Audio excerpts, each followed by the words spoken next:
Now, there's as on-again and off-again tariff threats continue to rattle consumers on both sides of the border.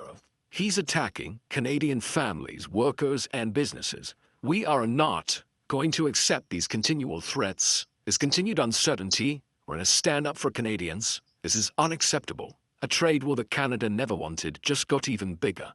British Columbia is placing a toll on commercial vehicles traveling through the province to Alaska. The message: if Trump wants tariffs, Canada is ready to make it hurt. But why Alaska? And will the US and Trump finally back down?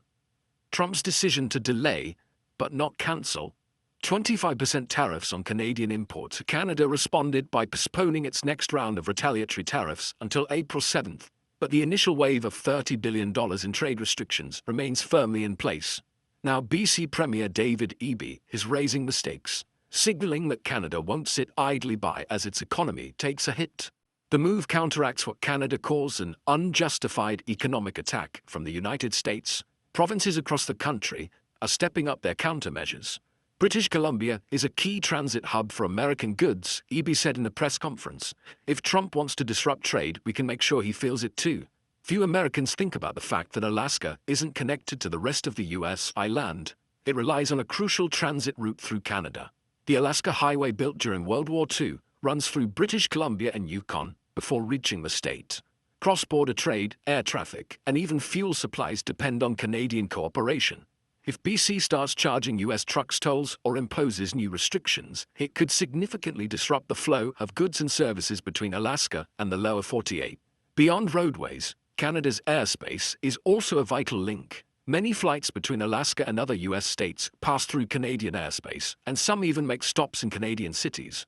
If relations continue to sour, could restrictions on air transit be next? The pressure points are clear, and BC is making sure Washington pays attention.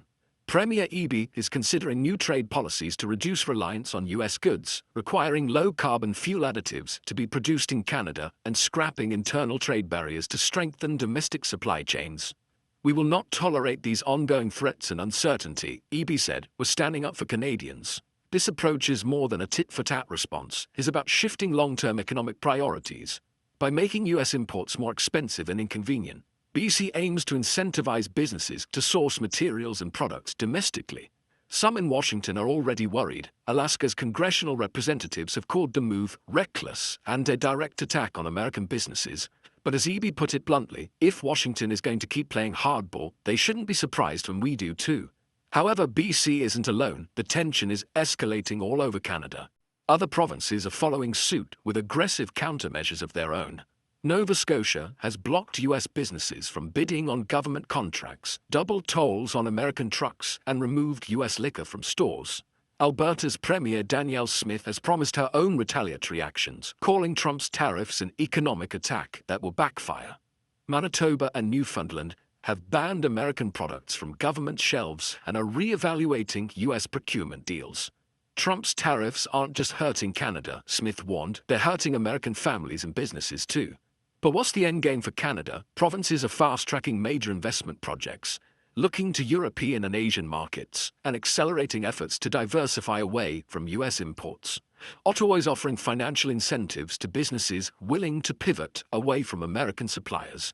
Trump's tariffs may have been intended to pressure Canada, but they've triggered a national effort to reduce economic dependence on the U.S. The question now, will Washington realize the cost before the damage becomes permanent? What many people don't know is that this isn't the first time Canada and the U.S. have clashed over trade. The softwood lumber dispute, one of the longest-running economic battles between the two countries, dates back to the 1980s. The U.S. has repeatedly accused Canada of unfairly subsidizing its lumber industry, leading to waves of tariffs and countermeasures. Similarly, in 2018, Trump imposed tariffs on Canadian steel and aluminum, citing national security concerns. Canada hit back with tariffs on U.S. steel, aluminum, and a carefully curated list of products designed to inflict political pain, targeting swing state industries like whiskey from Kentucky and orange juice from Florida. The lesson: every time the U.S. has imposed harsh economic penalties on Canada, Canada has fought back, and often with success. So, will the US back down? Trade experts argue that Trump's tariffs could ultimately backfire. Canada is the largest export market for 32 US states, and American businesses rely heavily on cross-border trade. If tensions continue to escalate, industries on both sides of the border will feel the strain. Some in Congress are already pushing back. These tariffs are hurting American farmers, manufacturers, and consumers, said Senator Lisa Murkowski of Alaska. We need to be working with our allies, not against them. However, Trump has doubled down, insisting that tariffs are necessary to protect American jobs and force Canada to make concessions. So what comes next? For now, Canada is preparing for a prolonged battle. The federal government is ramping up legal challenges through the USMCA trade agreement and the World Trade Organization. Meanwhile, provinces are pressing forward with retaliatory measures, ensuring that the economic pain is felt on both sides of the border. As BC moves ahead with its toll plan, all eyes are on Washington. Will the US reconsider its stance, or is this just the beginning of an even bigger trade war? One thing is clear, Canada isn't backing down. But beyond Canada, this trade war has wider implications. Countries worldwide are watching closely as Trump's America First policies continue to strain international relations. In response to US volatility, Canada has been strengthening trade ties with the European Union and the Asia-Pacific region. The Comprehensive and Progressive Agreement for Trans-Pacific Partnership, CPTPP, and the Canada-European Union Comprehensive Economic and Trade Agreement, CETA, are increasingly being seen as pathways to reduce reliance on the US market. But can this be resolved? While the immediate battle is playing out through tariffs and countermeasures, the deeper issue is trust. For decades, Canada and the US have enjoyed one of the closest economic partnerships in the world. But repeated trade disputes, unpredictable policies, and economic brinkmanship have eroded that foundation. The real question is not whether Canada will retaliate.